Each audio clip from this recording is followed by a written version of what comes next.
Okay, so I want to kick off firstly by reflecting on a tough game away to Dergview last weekend in the Irish Cup. In the build-up to that game, when they reflected on a tough game a couple of years ago with Queen's University, we've now drawn Queen's again in a couple of weeks' time.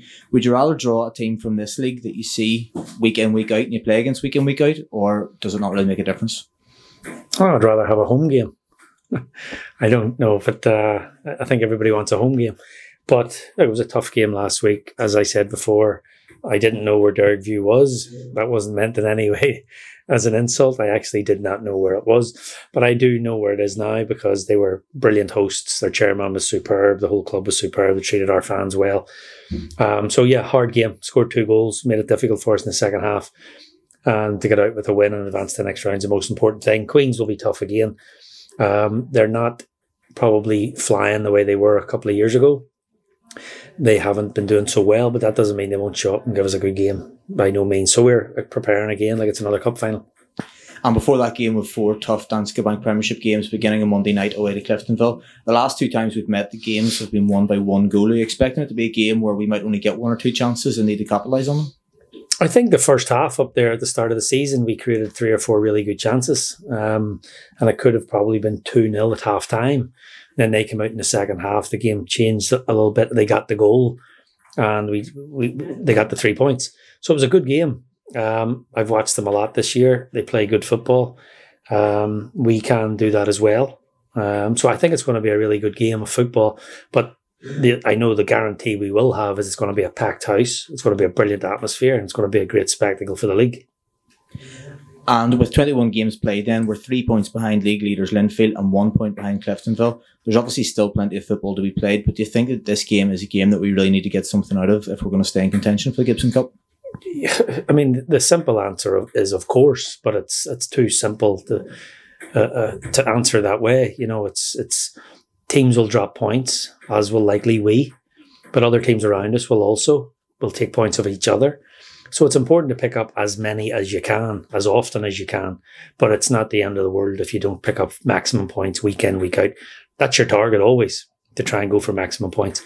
But there'll be a lot of ups and downs along the way. But if you can stay as close as you can to the top, then good things can happen towards the end. And I'm sure you're bored of me asking this question now, but we've just finished training on Thursday evening. As it stands, how's the squad looking with injuries and illness ahead of Saturday? Or ahead of Monday, sorry? Everyone right now is available. Obviously, we have a couple of suspensions still left over from the Linfield game that we're dealing with. But good news is Marcus Kane's back in training. He hasn't played since the Larne County Antrim game, and I believe it was in September.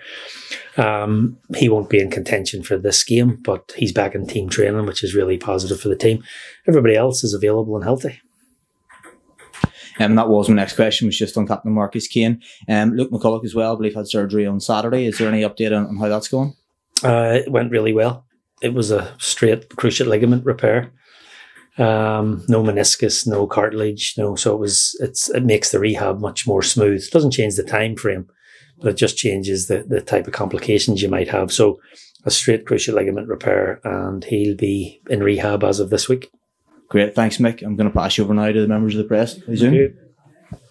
First time I think we've spoken to you, Mick, since Lee got his move, I think, the Larne. How do you assess the transfer market now in that move? If you believe everything you read, and you can't believe everything that you read. There was interest from Glentoran, so how do you assess the transfer market where we are at the minute? Well, in terms of our transfer window or the league in general? Just both. I mean, we're currently, we're satisfied with what we have, but as I always say, it's never over till the end because there are clubs calling about our players. So until it's finalised, and like I always say, the window will come down to me and Paul Miller probably sitting in my living room at 7, 8, 9, 10 o'clock on transfer deadline day with a bottle of wine on the floor that we can't open until the deals are done, because God knows what we'll do if it is open. So it's going to be the same again. Ricky Ray will be in the office, club secretary, waiting till probably 10 or 11 o'clock. But as of now, we're not desperately looking for anything. The transfer market, Larne decided it was good value for the transfer fee. I can't discuss their business, but he's a good player. they paid a fee. The fee doesn't bother me at all. We paid the same fee for a player early in the season. So I think they've both set the Irish League transfer market, which is record. But that's, I mean, it is what it is. The league's moving on. People may say it's not good value or it is good value. The money goes around the league, so it puts money back into the league. Ballymena, Portadown, that money will then be probably to purchase players throughout the league. So I think it goes around and around. It would be different if we were spending that for a player from England or the League of Ireland, but which could potentially happen in the future. So I think it's a positive thing for the league that clubs are willing to take a chance on a young player. And I mean, obviously they're buying some potential there. 22, centre forward, hard to come by. Apart from here, we have 10 of them. Yeah, good move for Lee. Wish him the best, and hope he does reaches that potential that Lauren have invested in. In Irish League terms, it could be concluded that the transfer fee is quite large from an Irish League perspective. If fees are significant, does that have a consequence when you're trying to do business in the local market? Does it maybe elevate the price of all players, clubs? Yes. Clubs say, well, there's more for this. Yes, it has done. That's been noticeable for offers for our players, as well as when we were discussing player targets earlier in the month of December. So yes, that has had an impact on that. You know, people say, well, what's he worth? Well, it depends. You know, it's sort of like how long's a piece of string. It's worth what the club will accept for him. So you don't know the financial setup of some of the clubs. Some clubs may need the money. Some clubs may not. Some clubs may say we're going to push the price up, but they'll settle for less. Many clubs are looking for players, not just cash, because as some clubs will say, you know, giving 20, 30 or 40 grand to a club for a player, they can't go out and replace them for that. So it's sort of, you know, as I would say, it's like the property market boom back in the late 2000s there, or 2008, 9, 10, when my house is worth 500 grand. Yeah, but if you sell it, you have to buy another one. I mean, it's not like you're going to sell yours for 500 and get a bargain at 150 down the street. So it's the same analogy there, that they may ask for more money, but they can't replace players for that unless they're going and it's a developmental thing for them, you know, and they're bringing in young players. So it just depends what situation the club is in. But yes, we have noticed that the prices have moved, and obviously clubs like ourselves have been involved in that. But I mean, you look back to the league record, which was, I believe, £55,000. But I mean, you're talking what, 20 odd years ago. You know, when you add the VAT to that, you know, you're talking, what was VAT then? 20%. So you're talking 65 grand 20 years ago. I mean, what's that worth relative terms today? And I think that was spent a few times on players at the club, players brought in from England. So there's been big transfer fees spent for a while across the league, but it just stuck there that Glenn Ferguson was the big one at 55. But there was other deals at 50 and 55 and 40 across the Irish League.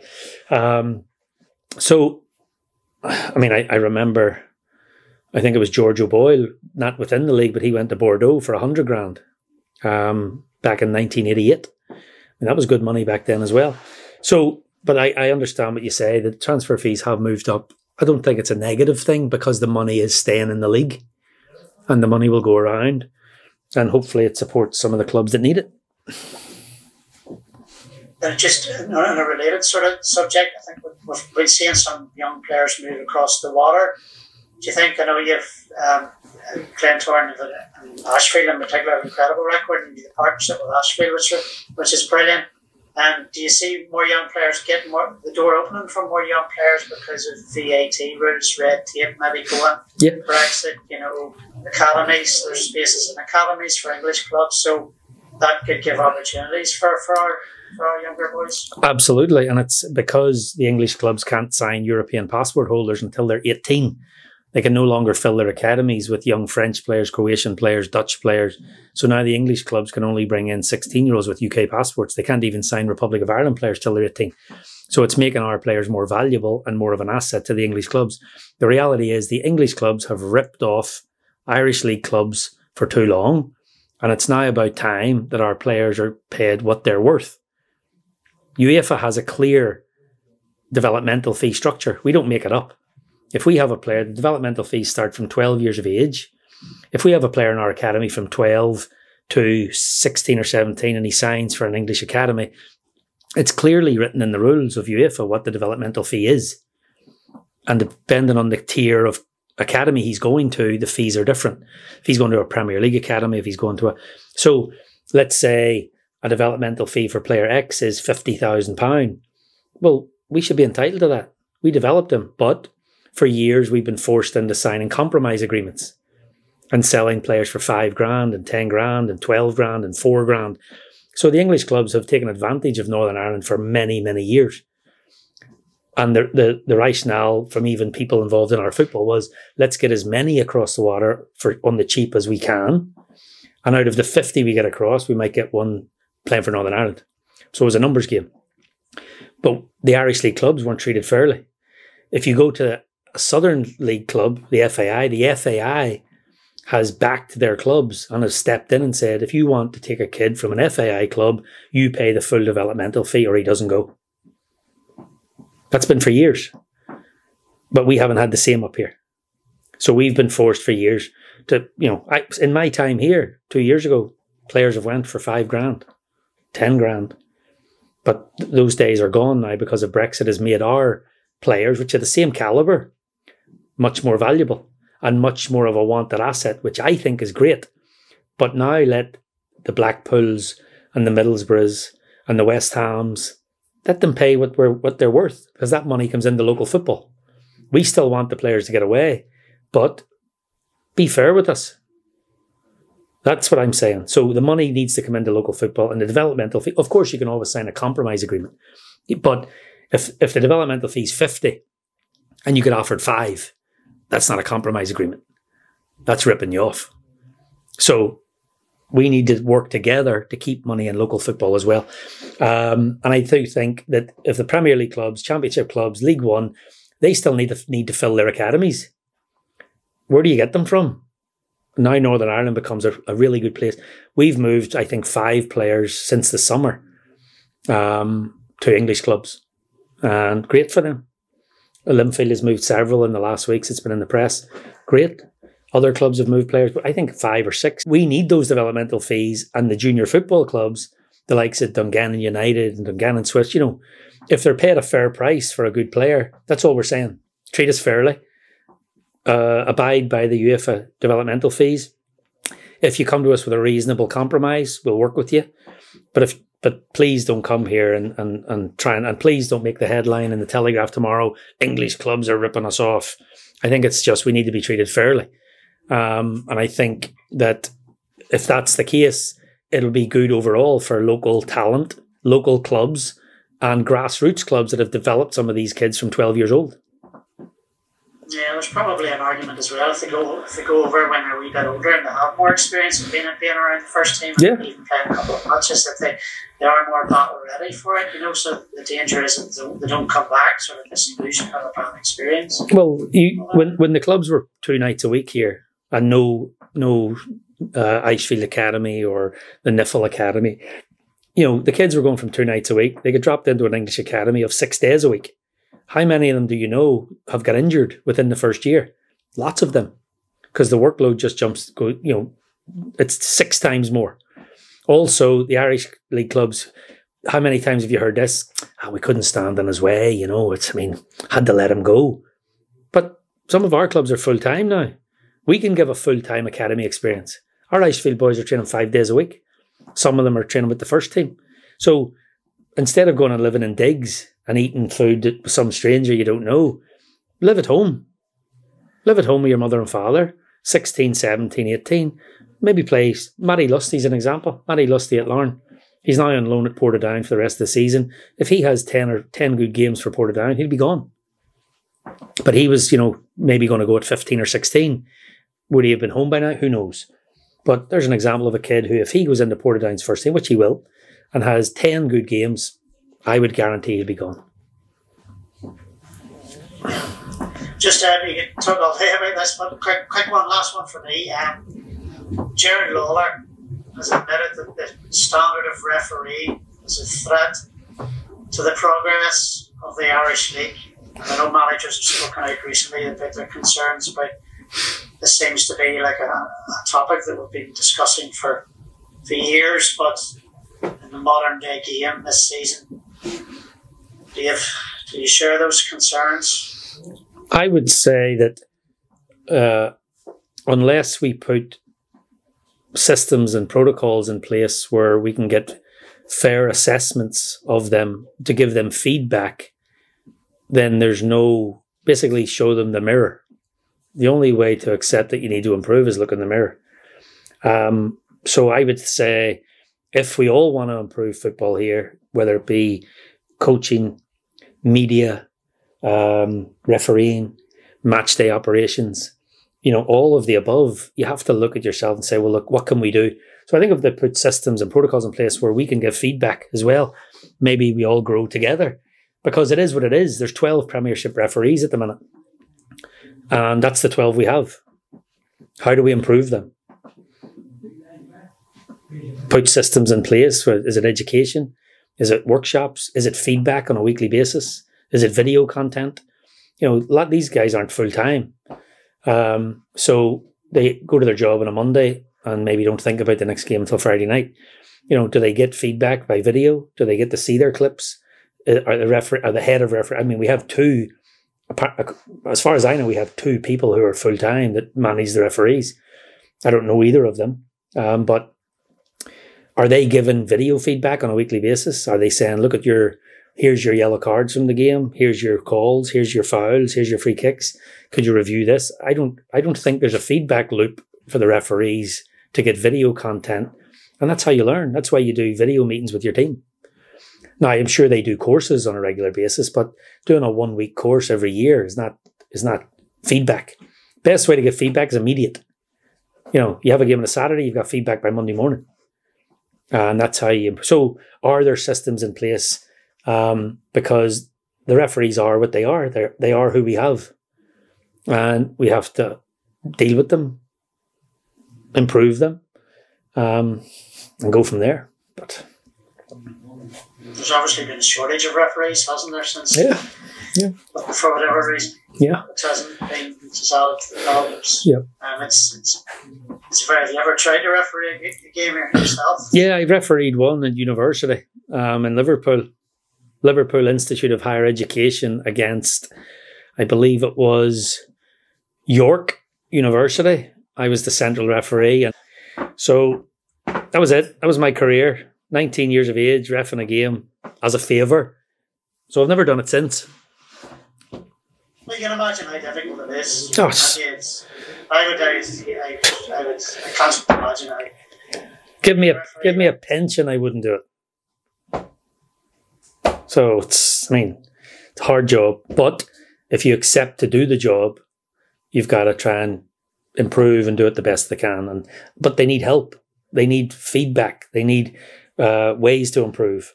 It can't be just an assessor up in the stand that gives a report to the IFA, and those assessment reports are never shared with clubs. They've got them in their little internal world. Only way to improve is give them help, give them feedback. And how do we do that as a league? We have to be involved too. Hey, Gareth, what are you? I'm pretty much redundant here, Graham. A lot of the questions you asked, I was going to ask myself. But Mick, just we're talking about the transfer fees earlier on, the likes of Lee Bonus, Shane McCartan. Do you think another positive is that clubs paying those kind of fees may keep a lot of players in the Irish League instead of maybe going across the world, and ultimately it'll improve the product of the Irish League as well? Yeah, because the teams are there's a few full-time now, we still have a few part-time players at our club. So we're not 100% full-time. But, I can see that there's been an increase in salaries and wages. And so it might keep in. There's probably teams in the lower levels of the Scottish Premiership that, some of their players would not earn as much as some of the elite players in the Irish League. So does that mean you keep them here? Again, the days of, I think, a Scottish Championship or a Scottish Premier League team coming in and saying we want player X, we couldn't hold him back. Well, he's got a 3-year deal here. He's our player. If you want him, you buy him. Because they used to come in and rattle players, here, you can go full-time, they'll get you over to Scotland. Then the player's head's going, I want to be full-time, I want to get a chance. And then the club announces, we couldn't hold him back. It was his dream to play professional full-time football. And he's away on the cheap. But I think those days are now also, which is beneficial to our league, that we now can say, well, if you want someone from our league, you have to buy them. Trey Hume. Brilliant. So that's the thing. Our league has got a bigger profile.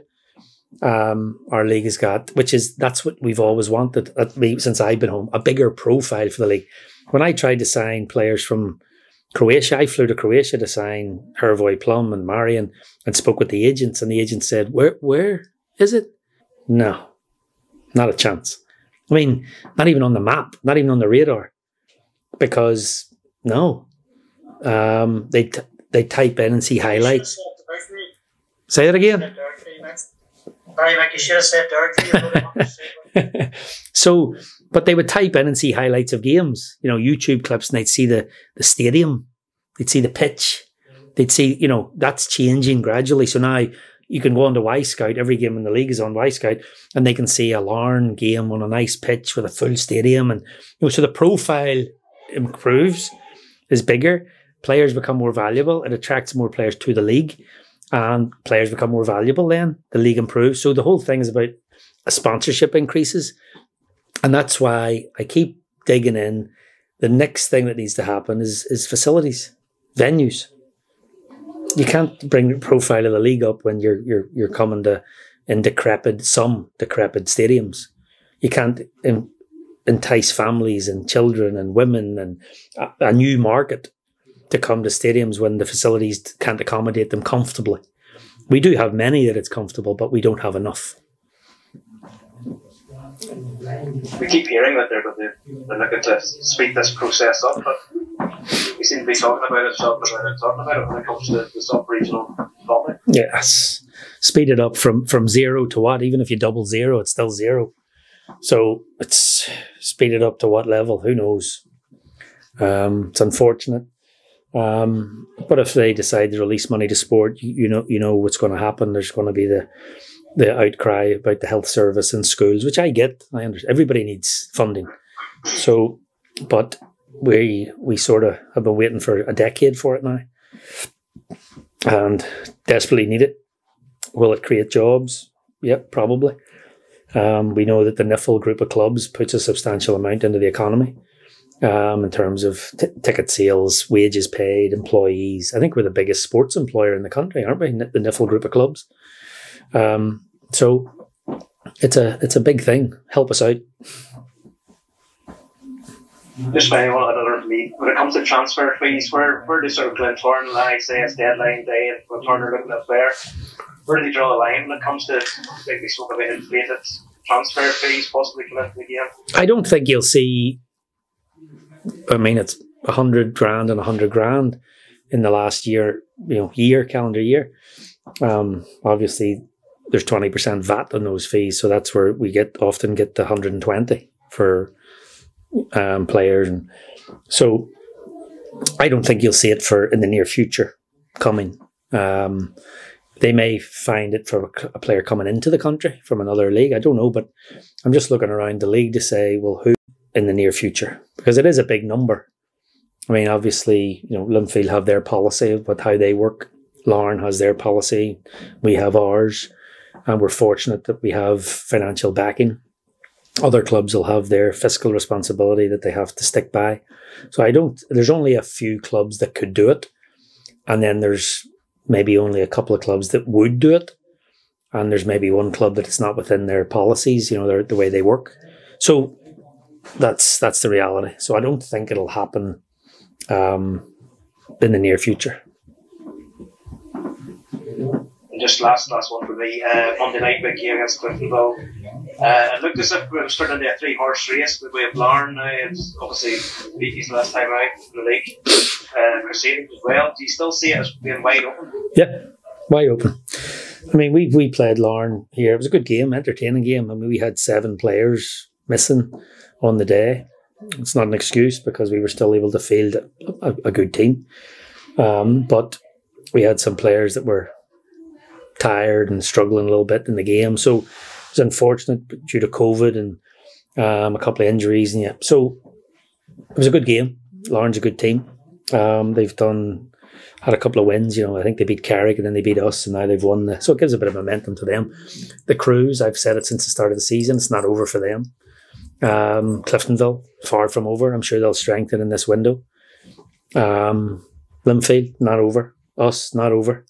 There'll be points dropped, points gained. So it's going to be an interesting few months. How are you fixing the new signings? I know you had a couple available, I think, with the Irish Cup. Yeah, we've got Sean and Mike, Sean Murray and Michael O'Connor available. Now, Darren Cole is available, but he's just not up to. He didn't join us until January 3rd, and he hasn't. You know, he was off for about 6 weeks, so he's just taking time. We can't throw him in yet, but he'll be available in the next. I would say, the next 10 days, 2 weeks. He'll be available for selection. Bagiri Mana pulled up in the warm-up of the Larne game with a calf issue. He'll be back by next week. So, I mean, every club has their issues to deal with, and we the reality is that since we played since September, October without Marcus Kane, club captain, Luke McCulloch, Shay McCartan since the Linfield game, Kieran O'Connor, Aaron McCarry. There was another one. So, I mean, 5 starting members of our team have been out since September, October-ish. So we were playing a lot of games with had to reshuffle. And thankfully we picked up points there on a good run. But it's nice to be having them all coming back, apart from Luke, obviously, and Kieran. I mean, Kieran, surgery. Luke, surgery. So, but Marcus Kane will be back, and the other, Aaron McCarry, was back in, and so it's nice to get them back. In addition to our new, I mean, it'll be like a new signing with Marcus Kane because he's been out since September, and then with the additions we've made, we're happy.